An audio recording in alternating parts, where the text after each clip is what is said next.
كلنا أبناء مجتمعات تعشق التكرار والإعادة، فقد قالوا لنا أن في الإعادة إفادة.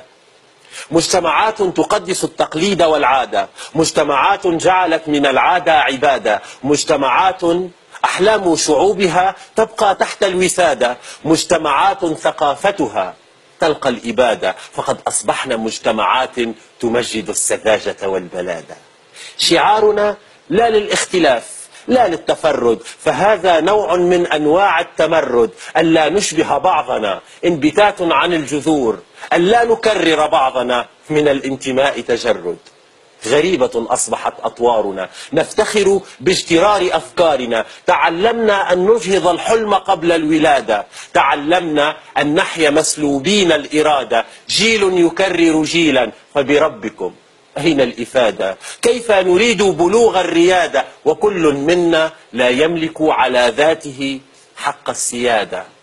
يا أيها السيدات والسادة، وأنتم يا أصحاب السمو والفخامة والجلالة والسعادة، لأن بضرورة الاختلاف ما يوما اعترفنا، كأن الاختلاف صار عارا أو ذنبا إياه اقترفنا.